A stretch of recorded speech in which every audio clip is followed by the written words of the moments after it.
오늘 하나님 말씀은 요한복음 6장입니다. 요한복음 6장 41절부터 51절까지 있는 말씀 함께 보시겠습니다. 요한복음 6장 41절부터 51절까지 있는 말씀입니다.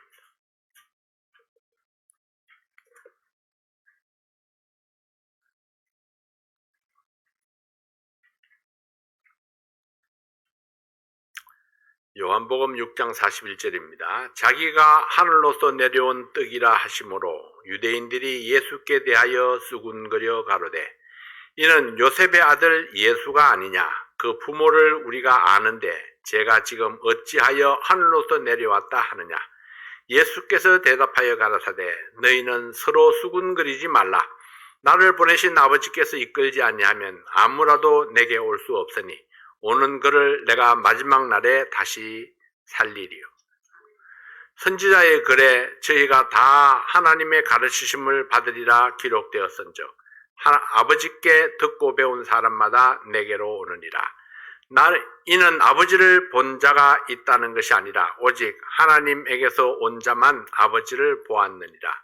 진실로 진실로 너희에게 이르노니 믿는 자는 영생을 가졌나니 내가 곧 생명의 떡이로다. 너희 조상들은 광야에서 만나를 먹었어도 죽었거니와 이는 하늘로서 내려오는 떡이니 사람으로 하여금 먹고 죽지 아니하게 하는 것이니라. 나는 하늘로서 내려온 산 떡이니 사람이 이 떡을 먹으면 영생하리라.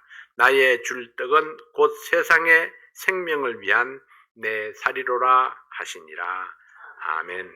아버지 하나님, 생명의 떡으로 오신 예수님, 그 예수님으로 인해서 저희들에게 영원한 생명이 주어진 것을 인해서 감사를 드립니다. 아버지 하나님, 저희들이 하나님께서 주신 그 새 생명을 통해서 하나님 앞에 영광을 돌리고 하나님 앞에 쓰임받는 우리의 삶이 될 수 있도록 도와주시옵소서. 하나님의 말씀이 끊임없이 계속적으로 공급되므로 우리의 생명이 힘을 얻을 수 있도록 도와주시옵소서. 예수님 이름으로 기도하옵나이다. 아멘. 지난 시간에 우리는 사람들이 예수님을 찾아온 이유에 대해서 살펴보았습니다. 진리를 찾아온 것이 아니라 떡을 먹고 배부름 때문에 육신의 양식을 위해서 찾아온 무리들을 교훈하신 말씀이었습니다. 광야에서 모세를 통하여 주신 만나, 예수님께서 오병이어의 기적을 베풀어서 2만 명 이상을 배부르게 먹이신 사건, 이 모두 다 하나님께서 하늘에서 내려주신 양식이었습니다. 이러한 사실들이 우리에게 주는 교훈은 무엇입니까? 하나님께서 그의 백성들을 위해서 예비하신 양식이 있다는 사실을 보여준 것입니다. 그리고 우리가 마땅히 추구해야 할 것이 무엇인가를 가르쳐 주셨습니다. 요한복음 6장 27절 말씀에 썩은 양식을 위하여 일하지 말고 영생하도록 있는 양식을 위하여 하라. 이 양식은 인자가 너희에게 주리니 인자는 아버지 하나님의 인치신 자니라.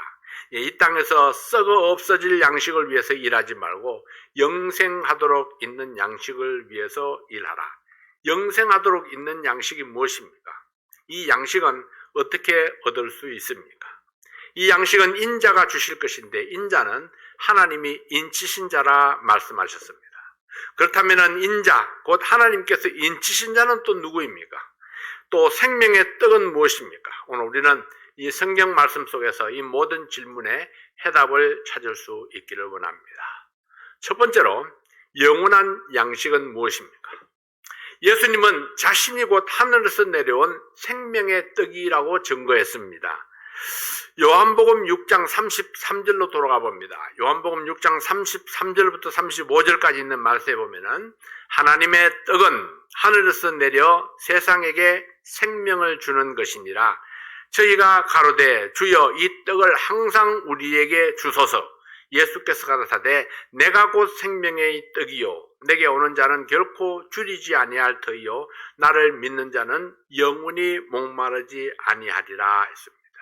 자, 이게 이 말씀을 요약해 보면은 첫 번째 하나님의 떡은 하늘에서 내려옵니다. 두 번째로 하나님의 떡은 이 세상에 생명을 주는 떡입니다. 세 번째로 하나님의 떡은 원하는 사람 모두에게 풍성하게 줄 수 있는 떡입니다. 네 번째로 하나님의 떡, 곧 생명의 떡은 곧 예수 그리스도입니다.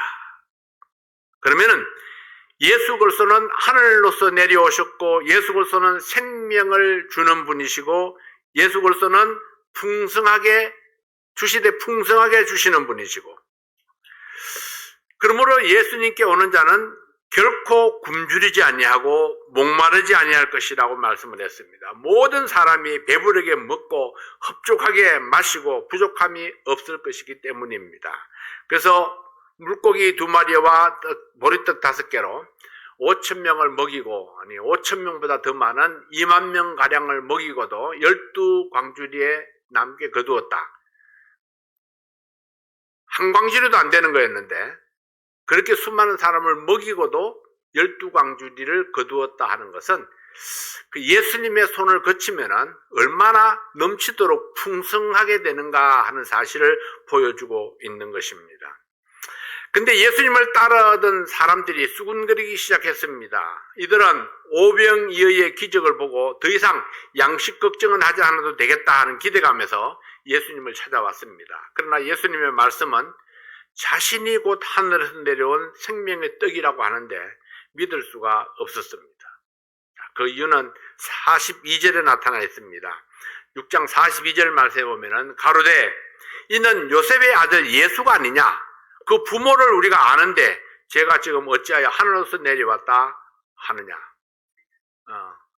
우리가 그 아버지도 알고 어머니도 아는데 어떻게 하늘에서 내려왔다고 하느냐? 유대인들이 알고 있는 예수는 목수 요셉의 아들이었습니다. 예수님의 출생과 성장 과정과 그 부모를 알고 있는 유대인들로서는 예수님이 하늘로서 왔다는 말씀을 믿기가 어려웠습니다. 그래서 내 눈에 보이는 대로 믿는 것, 내가 알고 경험한 것만 믿어야 하는 것, 이것이 바로 우리들의 한계입니다. 그래서 예수님은 고향에서 복음을 전하는 것이 어려웠고 사람들이 예수님이 전하는 말씀을 믿지 아니했습니다. 제가 처음 목회를 시작했던 신풍성서침례교회에서 제가 마을에 전도를 나갔었습니다. 어른들이 이렇게 모여있는 집에 들어가서 앉았는데 그때는 모여 앉으면 뭐 하는지 아시죠? 홀치기. 열심히 남자 어른들은 구경하고 있고 여자들은 아줌마들은 이렇게 홀치기 하는 거, 홀치기를 잘 모르시나 보다. 일본의 그 기모노를 만드는 그 배를, 기모노가 이게, 기모노를 만드는데, 이 배에다가 점을 막 이렇게 찍어 놨는데, 그 점이, 뭐 그림도 그려져 있고, 뭐 여러 가지 모양으로 이렇게 점이 그려져 있어요. 그러면 그거를 실로 가지고 그 점을 이렇게 묶는 겁니다. 하나하나, 그 작은 점들을 하나하나 이렇게 이 바늘에 꼽아가지고 묶는 거예요. 그렇게 묶어가지고, 이제, 그 염색을 해가지고, 그걸 뜯어버리면은, 이제 그 모양대로 이렇게 딱 이렇게 인쇄가 되지는 거죠. 근데, 그 시골 사람들의 중요 수입원이 그거였습니다. 그게 이제 돈이 되는 거예요. 다른 것들은 뭐, 쌀을 가지고 이 시장에 나가서 팔려고 그래도 뭐 2대빵만 하면 얼마나 무거워요. 그렇게 가도 돈이 별로 안 되고 그랬는데, 늘 겨울만 되면은 이제 모든 여자들이 그런 걸 했는데 어떤 남자들도 그런 거 하는 사람들이 있어요. 남자들도 그걸 열심히. 그래서 밥만 먹으면 이제 앉아서 그거를 이렇게 했었는데 그거 하는 방에 이제 제가 전도를 나갔었습니다. 어른들이 딱 모여 있는데 내가 딱 가서 앉았더니 거기에 와 있는, 이 남자 어른이 저에게 탁 이렇게 하는 거예요. 내가 말도 꺼내기 전에 벌써 나는 자네 삼촌하고 친구일세. 여기부터 시작하는 겁니다. 어떤 분은 아버지를 아셨고 어떤 분은 우리 할아버지 할머니를 아셨어요. 할아버지 할머니가 이제 참외 농사를 지어가지고 이 참외를 싣고 그 동네를 이렇게 다 다니면서 이제 그 참외를 팔았었어요, 옛날에. 그래서 할머니 할아버지를 그 주변에 동네 사람들이 다 아는 거예요. 그래서 뭐 또 누가 오면은 이렇게 조사를 하잖아요. 저 사람은 어디서 봤대? 그 황새올이라는 데서 봤대. 누구? 아, 그건 누구누구 손자야, 누구누구 아들이야, 누구누구 조카야, 누구누구 동생이야. 그러니까 다, 그 지역에 있는 학교가 다 같은 곡송국민학교 초등학교를 다 같이 나왔습니다. 그러니까 그 초등학교 출신들이니까 다 알죠, 사람들이. 삼촌은 누구고, 아버지는 누구고, 저 사람의 형님은 누구고, 누님은 누구고, 이렇게 다 압니다. 그러니까 가서 무슨 말을 하려고 그러면은 자기가 아는 사람을 자꾸 이야기하는 거예요. 나 자네 아버지 친구야. 나 삼촌 친구야. 나 형님 친구인 거 알지? 그 제가 뭐라고 그랬겠어요? 그래서 제가 그랬죠.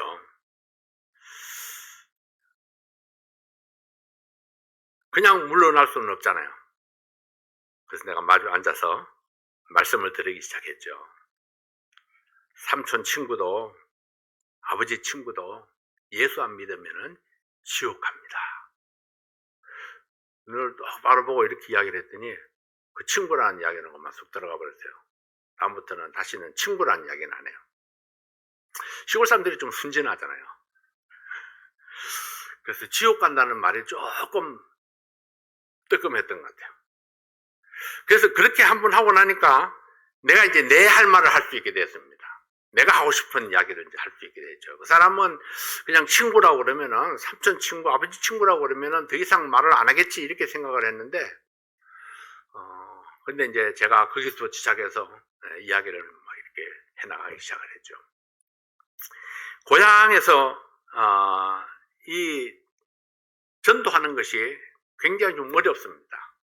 다 이게 인맥 관계를 들어서 이야기를 해가지고 그 말하는 것을 자꾸 중단하려고 이렇게 하기 때문에 굉장히 어렵죠. 그래서 지옥 가지 않으려면은 예수를 믿어야 됩니다.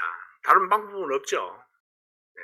안다고 해서 뭐 어떤 사람은 자기 부인이 잘 믿으니까 그냥 막 발목 잡고 따라간다고 그러는데 그런 이야기도 많이 해요. 우리 시골에서는 전도하러 가면은 그런 이야기도 많이 합니다. 부인은 열심히 가라고 그래요. 근데 자기는 안 오죠. 그래서 부인이 열심히 가라 하는 이유는 교회 가니까 말을 잘 들어요, 일단. 자기 부인이 자기 말을 너무 잘 듣습니다. 교회 안 다니는 부인들보다 교회 다니는 내 부인은 자기 말을 너무 고분고분 잘 듣습니다.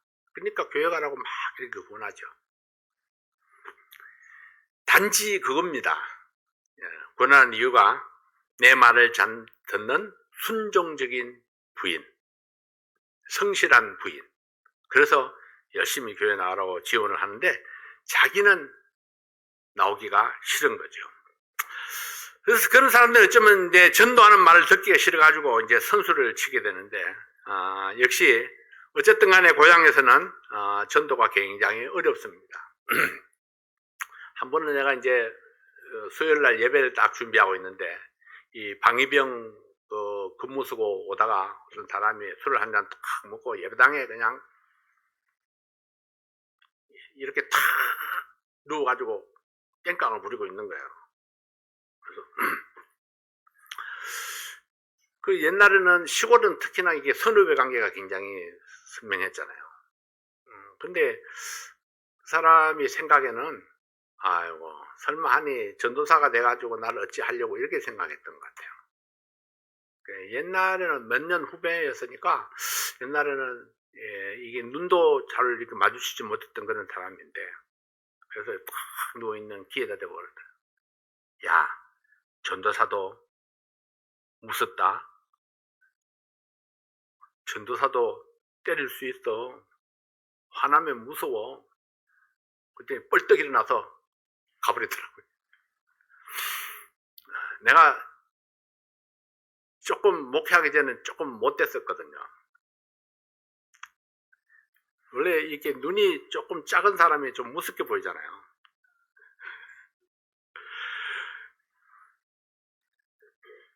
예. 그래서 학교 다닐 때는 좀 그렇게 무섭게 하지 않으면은 멀리서 학교 다니는 학생들이 굉장히 힘들어요. 읍내에 이렇게 들어가려면은 텃세가 있어가지고 굉장히 힘들어요. 그래서 자전거를 타고 늘 다니니까 자전거 체인을 핸들에 하나 탁 감고 다니면서 그런데 있는 애들이 보통 이렇게 조그만 칼을 하나 들고 나와가지고 위협을 해요. 칼은 요거만고 체인은 길잖아요. 그래서 겁을 내면 한이 없습니다. 그래서 내가 그 칼 들고 덤빈 애들을 체인 하나 들고 나가가지고 이렇게 딱 평정을 했다 아닙니까? 그리고 그 다음날 학교에 가면은 그 아이들하고 연관되어 있는 학생들을 다 집합시키는 거예요. 학생과에 가서 미리 허락을 딱 받아놓고 집합을 시켜가지고 혼을 내주고는 그 다음날부터는 내가 버스를 타고 다녀버리는 겁니다. 중간에 또 이렇게 진을 치고 있으니까. 근데 그렇게 하다 보니까 이제 사람들이 변현수 저 무서운 애야. 이런 소문이 이렇게 쫙 이렇게 나게 됐죠. 근데 그 소문을 듣고 있었기 때문에 내가 기회에 대고 살짝머니 이렇게 이야기를 해도 놀래가지고 뻘떡 일어나가지고 그냥 도망가듯이 가버려가지고 다시는 예배당에 와가지고 그런 장난을 치지 않습니다. 저녁에 가니까 그 동네 애들이 와가지고 마당에 와서 그러는 거예요. 예수를 믿느니 내 주먹을 믿어라. 내 주먹을 믿어라. 막 이러는 거예요. 그래서 내가 망치를 하나 들고 나갔죠. 그래서 이리 와봐. 내가 망치를 한번 때려보고 이 주먹이 이게 망치보다 튼튼하면은 내가 예수보다는 네 주먹을 내가 믿어줄게. 그랬더니 막 도망가가 다시는 주먹 믿으라고 오진 않습니다. 뭔가 이렇게 좀 점잖고 신사적으로 하면은 안 통하는 그런 부류들이 있어요. 근데 어쨌든 전도하는데 언젠가 이제 김덕신 목사님 그런 이야기를 했었죠. 성깔이 있어야 목회를 할 수 있다고. 고분하면은 사람들이 너무 그냥 이렇게 보니까 사람들을 이렇게 갖고 놀려고 그러니까 굉장히 이제 힘든 그런 것들이 있었죠. 이 예수님도 고향에서는 그 말빨이 잘 안 섰습니다. 열심히 복음을 전했지만은 누구 하나 귀를 기울이는 사람이 없습니다. 심지어 자기 형제들마저도 그렇게 예수님의 말씀에 그렇게 귀를 기울이지를 않았죠.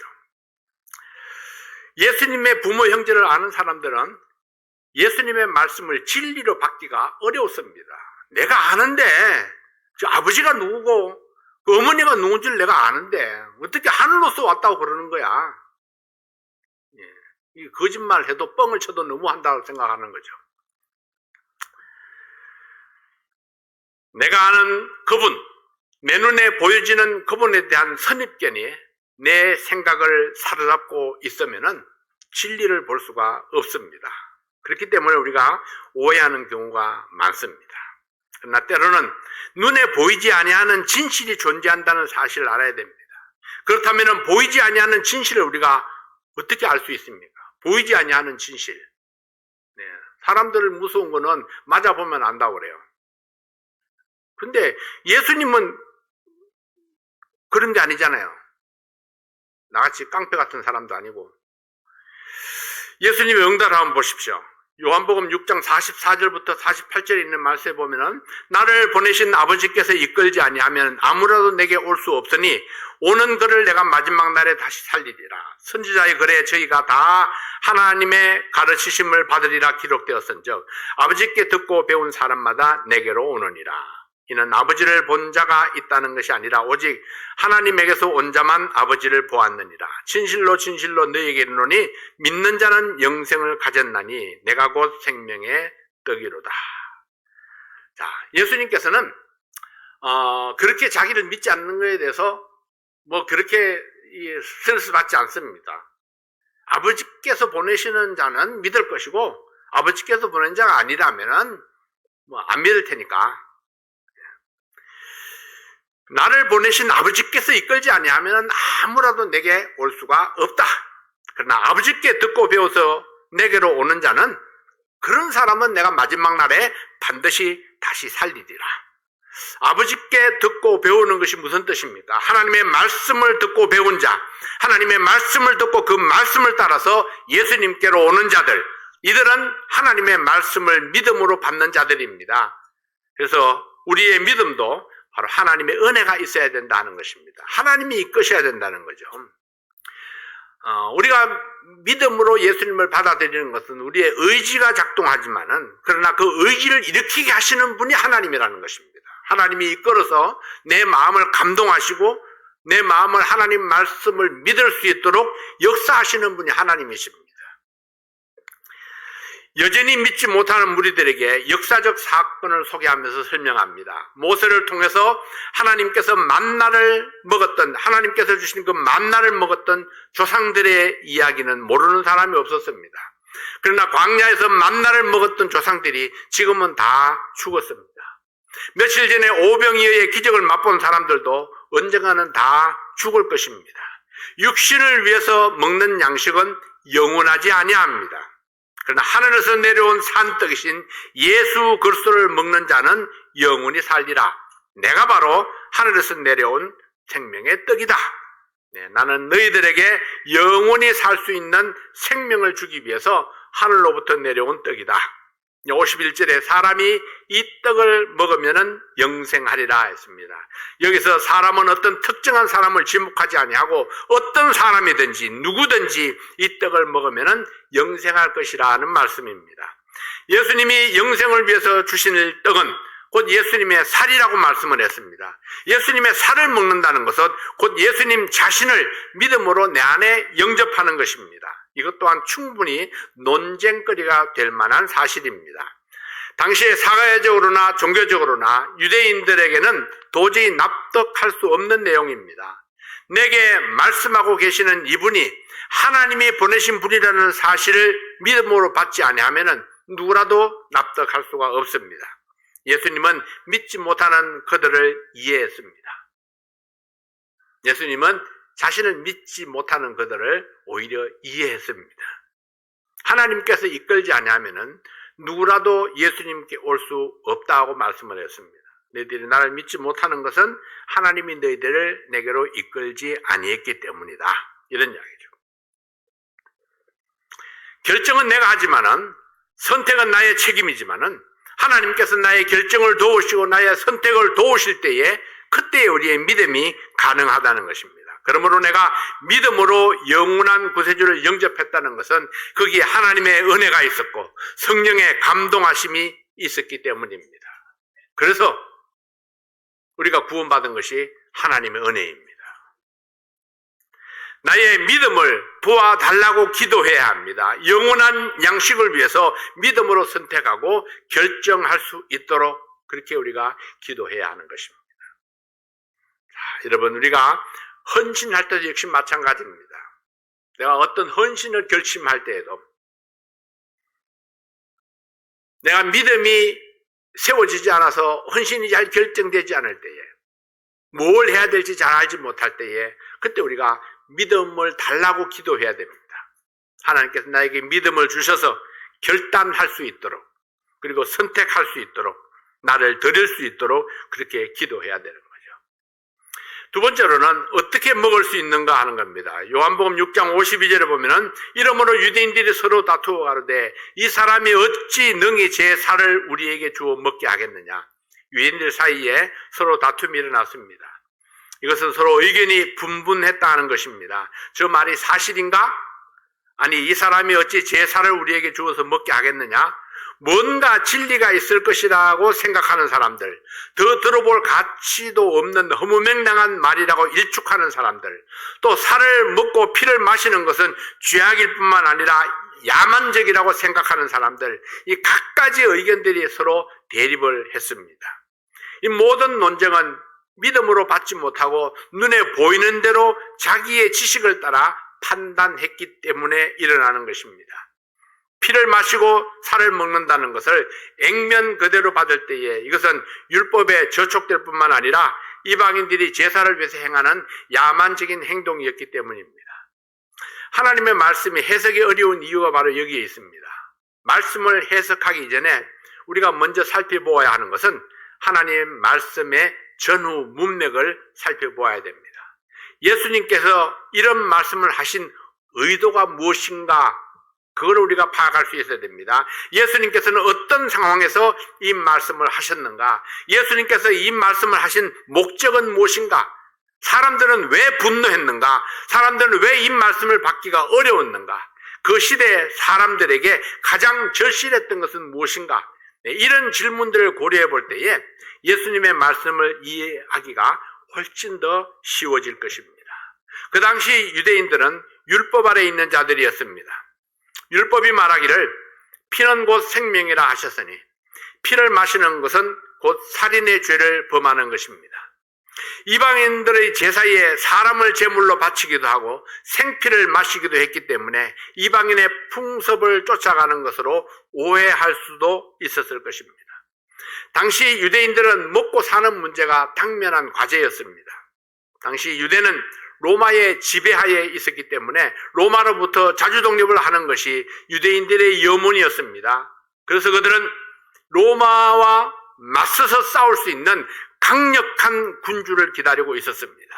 이런 상황에서 예수님의 말씀은 일반적인 생각으로는 받아들이기가 어려웠을 것입니다. 그래서 예수님은 좀 더 구체적으로 설명을 시도했습니다.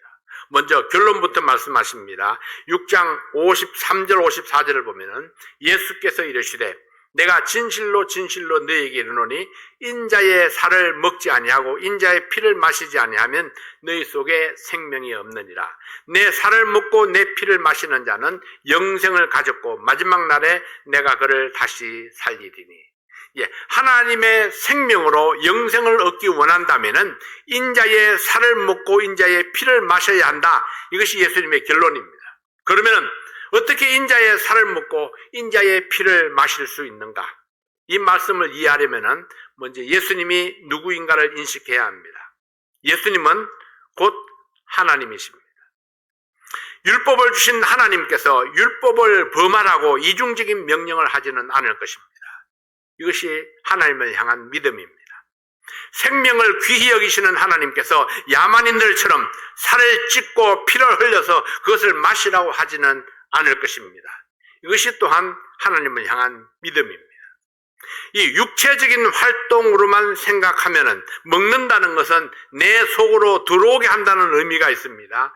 예수님의 살과 피를 내 속에 들어오게 하는 것, 이것을 위해서는 예수님이 죽음을 당해야 한다는 것입니다. 예수님의 죽음은 살이 찢기는 고통이 함께할 것이고 피가 흐르는 완전한 죽음을 의미합니다. 예수님의 죽음을 통해서 나에게 영원한 생명을 줄 수 있고 이 진리는 내가 스스로 취하지 아니하고 결코 취하지 아니하면 결코 구원에 이를 수 없다는 사실을 보여주고 있습니다. 예수님의 살과 피는 우리의 입으로 먹는 것이 아니라 믿음으로 마음속에 받아들여야 한다는 사실을 가리키고 있습니다. 예수님을 영접함으로 영원한 생명을 가진 자, 그를 마지막 날에 다시 살리리니 한 번 죽고 그 후에 마지막 날에 다시 살린다. 주님께서 다시 오시는 그날, 이 세상을 심판하시기 위해서 재림하시는 그날에 생명의 부활을 예고하셨습니다. 예수님의 살과 피, 예수님의 생명은 오직 믿음으로만 먹을 수 있습니다. 자, 이 말씀을 받는 데에 중요한 것이 바로 이 전제 조건이죠.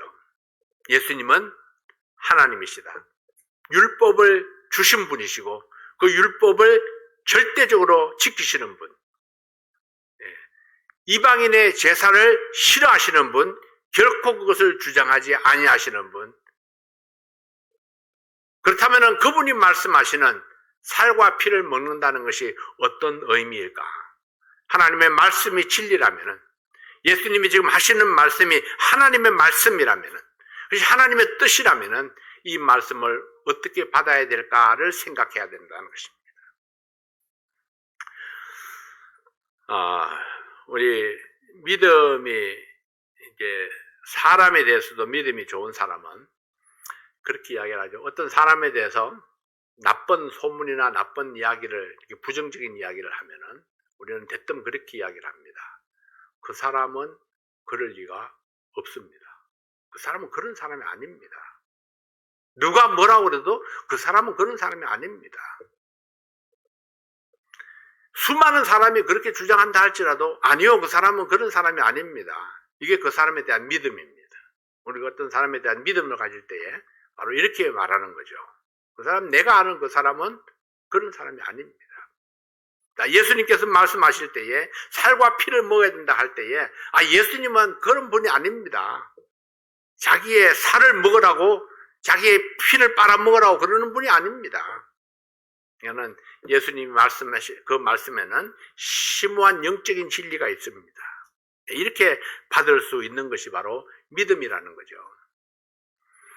요한복음 1장 12절 13절 말씀에 보면은 영접하는 자 곧 그 이름을 믿는 자들에게는 하나님의 자녀가 되는 권세를 주셨으니 이는 혈통으로나 육적으로나 사람의 뜻으로 나지 아니하고 오직 하나님께로서 난 자들이니라. 사람의 뜻으로 나지 아니하고 오직 하나님께로서 난 자들이니라. 대부분의 사람들은 이 말씀을 이해하고 받아들이기가 쉽지 않습니다. 그래서 하나님의 도우심이 필요하고 성령의 감동하심이 필요합니다. 하나님께 드려지는 간절한 기도와 하나님의 은혜가 필요합니다.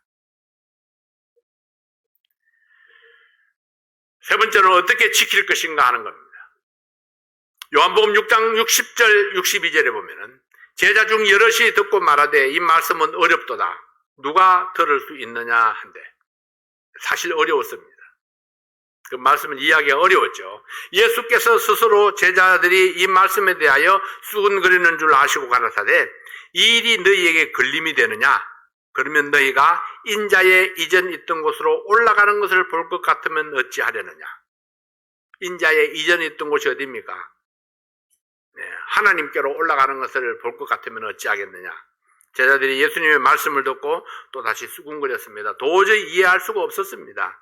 하나님의 말씀은 똑똑하다고 이해가 되는 것이 아닙니다. 어떤 경험이나 체험이 있어서 이해되는 것도 아닙니다. 그래서 예수님은 요한복음 6장 45절에서 아버지께 듣고 배운 자가 예수님께로 온다고 말씀했습니다. 하나님의 말씀으로 가르침을 받은 자, 하나님의 성령으로부터 가르침을 받은 자가 예수께로 오고 또한 예수님을 따르게 됩니다. 믿지 못하고 갑론널박하는 제자들에게 한 가지 예언을 더 알려주십니다. 그러면 너희가 인자의 이전 있던 곳으로 올라가는 것을 볼 것 같으면 어찌하려느냐? 인자가 다시 하늘로 올라가는 것을 보면은 그때는 믿겠느냐? 그때는 믿겠느냐? 다른 말로 하면은 나는 왔던 곳으로 다시 하늘로 돌아갈 것이다. 내가 하늘로 올라가는 것을 보거든 그때는 내가 한 말을 믿어라. 예수님이 주신 결론적인 결정적인 말씀이 이것입니다.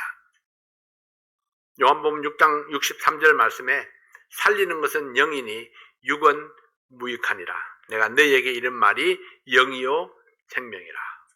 자, 이 말씀이 모든 결론을 보여줍니다. 지금까지 쭉 예수님이 하신 말씀이 영이요 생명이다.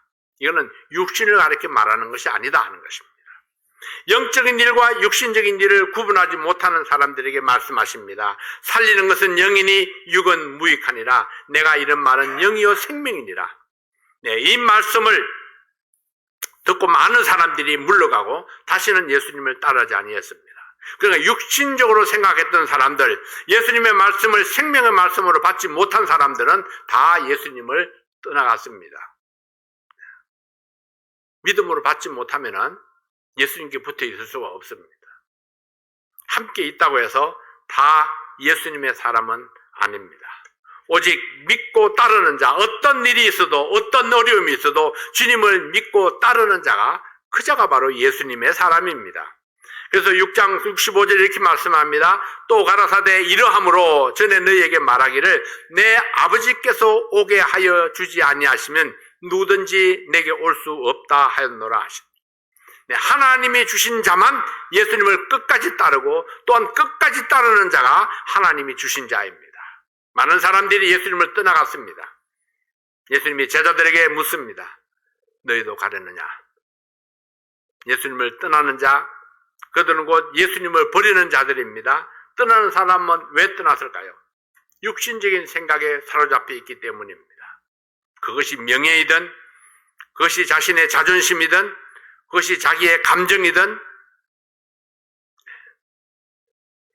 베드로가 대답합니다. 영생의 말씀이 계심에 우리가 네게로 가오리이까. 이게 정답입니다. 영생의 말씀이 계심에 우리가 네게로 가오리이까. 베드로와 남아있는 자들은 말씀에 붙들린 사람들이었습니다. 자기 명예나 자신의 자존심이나 자기 감정에 좌우되지 아니하고 오직 하나님의 말씀에 붙들린 자는 예수님을 버리고 떠날 수가 없습니다. 베드로와 제자들은 영생의 말씀에 붙들렸습니다. 우리가 붙들려야 되는 것은 바로 영생의 말씀, 구원하는 말씀, 영혼을 구령하는 교회입니다. 말씀이 좋다고 하지만은, 설교를 잘한다고 하지만은, 복음이 분명하지 아니하면은, 영생을 주는 설교가 아니라면은 영혼을 붙잡을 수는 없습니다. 하나님이 붙들지 아니하면, 성령께서 지켜주지 아니하시면은 우리의 의지만으로는 우리는 너무나 연약합니다. 틀렸다고 생각하면은 맞는 곳을 찾아야 됩니다. 그러나 내 마음에 안 든다고 생각하면은 성령의 도우심이 필요합니다. 내 마음을 바꿔야 하기 때문에 그렇죠. 누가 그랬어요? 요즘 하나님의 말씀이 축복이 안 됩니다. 그때 그 말씀을 듣는 다른 분이 그랬죠. 왜 말씀을 축복이 안 되게 듣습니까? 축복이 안 되게 듣느냐고. 축복이 되게 들으면 되지. 듣는 사람에게 문제가 있다는 것을 이야기하는 거죠. 당신은 왜 하나님 말씀을 축복이 안 되게 듣습니까? 이 말은 왜 하나님 말씀을 부정적으로 듣습니까? 왜 불신앙으로 듣습니까? 하나님의 말씀을 하나님의 말씀으로 받으면은 그것이 축복이 안 될 리가 없는데, 왜냐하면은 하나님의 말씀이니까요.